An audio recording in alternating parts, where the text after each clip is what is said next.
Friends, ఈ వీడియోని skip చేయకుండా చివరి దాకా చూడండి. ఖచ్చితంగా 2 న్యూ పాయింట్స్ అనేది మీరు తెలుసుకుంటారు. ఇది నాది గ్యారంటీ. చూడండి, లైఫ్ అంటే చాలా మంది గెలవడం అనుకుంటారు. ఓకేనా? నేను చెప్పేది ఏమంటే, లైఫ్ అంటే గెలవడం ఓడడం కాదు. లైఫ్ అంటే బతకడం. ఇంకోసారి చెప్తున్నా, బాగేనండి. జీవితం అంటే గెలవడం ఓడడం కాదు, జీవితం అంటే బతకడం. ఓకేనా? ఇంకొక పాయింట్ చెప్తా అన్నా కదా, కమ్యూనికేషన్ స్కిల్స్.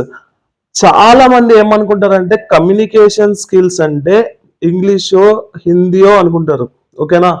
కమ్యూనికేషన్ స్కిల్స్ అంటే ఏ భాషకు సంబంధించిందైనా అది కమ్యూనికేషన్ స్కిల్స్. ఎగ్జాంపుల్, మన మాతృభాష ఉంది. మన మాతృభాష అనేది అది కూడా కమ్యూనికేషన్ స్కిల్స్. ఇప్పుడు నా ఎదుటి వ్యక్తి ఒక వ్యక్తి ఉన్నాడు.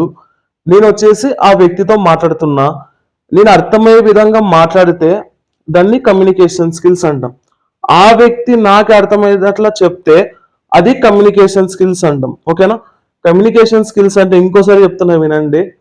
నేను చెప్పేది అవతల వ్యక్తికి అర్థం కావాలా, అవతల వ్యక్తి చెప్పేది నాకు అర్థం అవ్వాలా. దాన్ని ఏమంటామంటే కమ్యూనికేషన్ స్కిల్స్ అంటాం. ఈ వీడియో కనుక మీకు నచ్చినట్లయితే లైక్ చేయండి, షేర్ చేయండి, సబ్స్క్రైబ్ చేయండి. మీరు షేర్ చేయడం ద్వారా ఏమవుతుందంటే చాలా మందికి తెలుస్తుంది. ఓకేనా? ఇప్పుడు మీకు 2 పాయింట్స్ చెప్పిన.